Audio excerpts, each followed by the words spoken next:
مرحبا، معاكم دانا نعمان. في فيديو اليوم عندنا تحدي نطبق نفس خطوات التزيين على كيكة بالحجم العادي وكيكة بالحجم الميني ونشوف النتيجة. خلونا نبلش.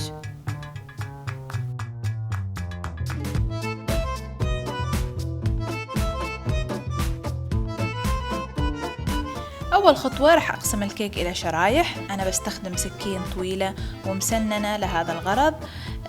طبعا الفيديو عندي مسرع 4 مرات بس عشان ما نمل، وانتو في البيت خذوا راحتكم وقصوا على مهلكم. تمام؟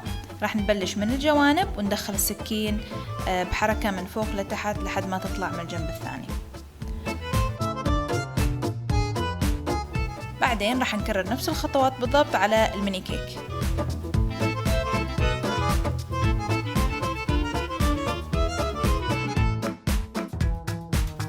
ونخليهم على جنب. نروح لكريمة التزيين. أنا راح أزين بكريمة الزبدة وحابة أني ألونها لون وردي بستيل، اللون الفاتح. راح أستخدم ألوان زيتية بنفسجي ووردي علشان أحصل على الدرجة المطلوبة. فيكم تستخدموا ألوان جل راح تعطيكم نفس النتيجة.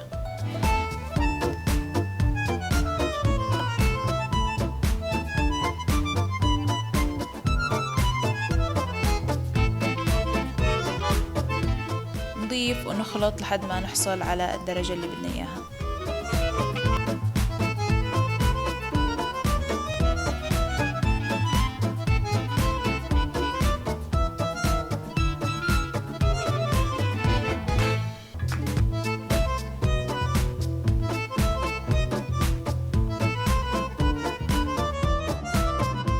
ونخليها على جنب. هذه طريقتي في حشو وتجميع الكيك. راح نحط طبقة كيك بالأول،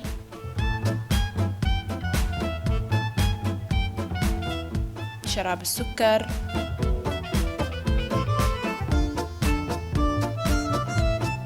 كريمة على الجوانب علشان نحبس الحشوة وما تطلع وتخرب الديزاين.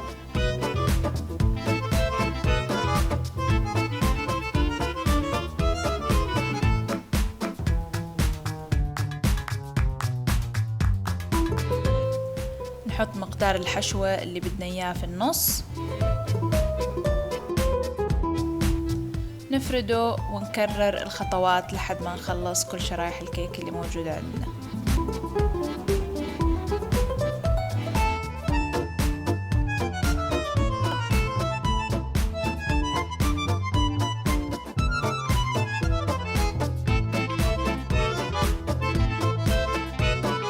الطريقة راح تعطيني كيك متساوي بدون تعب. نضغط عليها وندخلها بالفريزر لمدة ربع ساعة. نرجع نكرر نفس الخطوات على الميني كيك ما عدا الكريمة اللي على الجوانب، لأنه الكيكة ميني بالتالي حجمها خفيف، ما راح تضغط على الحشوة ولا راح تطلع لي إياها وقت التزيين وتسوي مشاكل.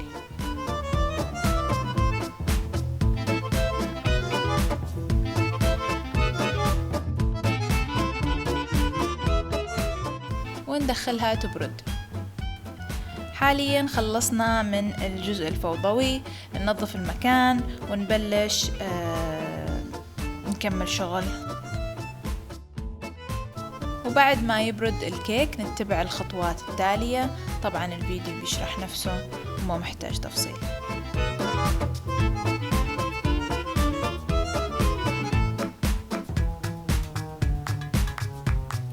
إذا حابين تشوفوا طريقة التغطية بالكريمة بالتفصيل، أنا شرحتها بالفيديو الأول بالقناة عندي، راح أحط لكم اللينك تحت هذا الفيديو.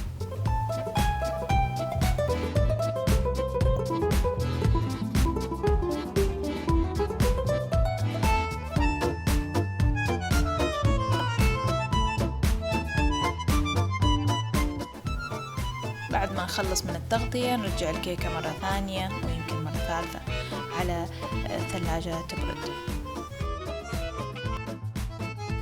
نرجع للميني كيك، نكرر نفس الخطوات.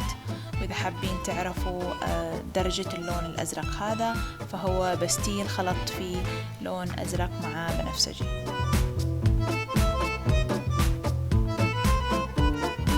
بالميني كيك قدرت اني انعم السطح وارتب الكيكة بدون ما أدخلها على الثلاجة وبدون تبريد، يمكن لأنها صغيرة.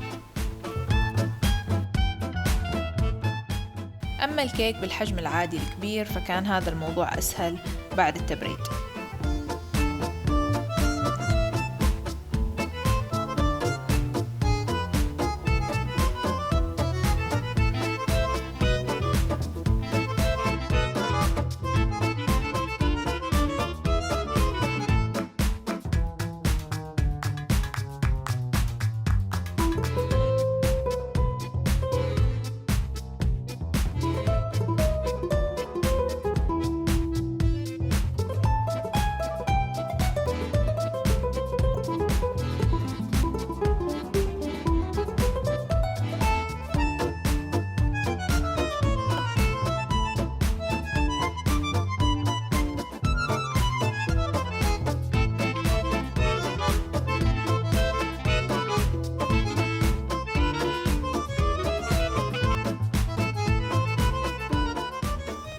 بعد ما خلصنا التغطية نروح للجزء المفضل عندي وهو البايبينج. راح استخدم تب مدور سادة رقمه 10 علشان اعمل هذا البوردر، اسمه بيد بوردر او بيرل بوردر.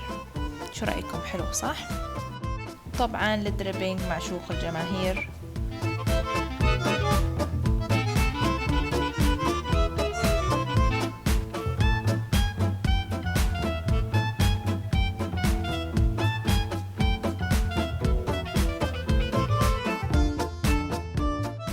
ونكرر نفس الموضوع على الكيكة الكبيرة.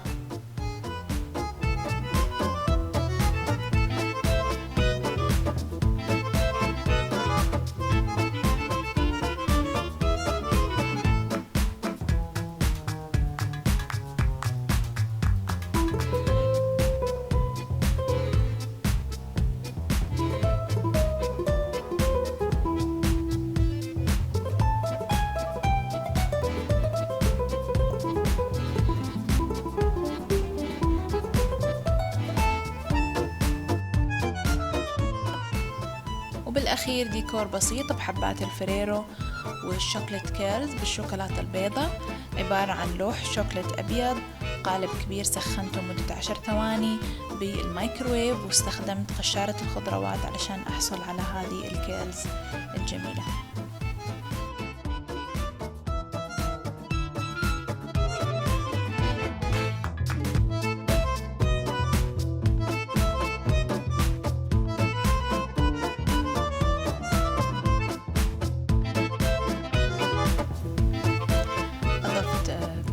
نسيت أصوره وهذا هو الشكل النهائي. وما ننسى الميني كيك نزينه بنفس الطريقة. وليش نسوي 1 ميني كيك لما بنقدر نسوي 2 ميني كيك؟ لما تكون الكيكة باردة نستخدم شوكولات سائل عشان نلزق ديكور على الكيكة.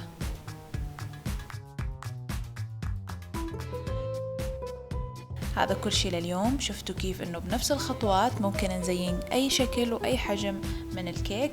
وفقرة الدلع هذه علشان نذكركم تدعموا القناة باللايك والسبسكرايب وتنشروا الفيديوز. كان هذا كل شي لليوم. نسجل خروج ونشوفكم على خير.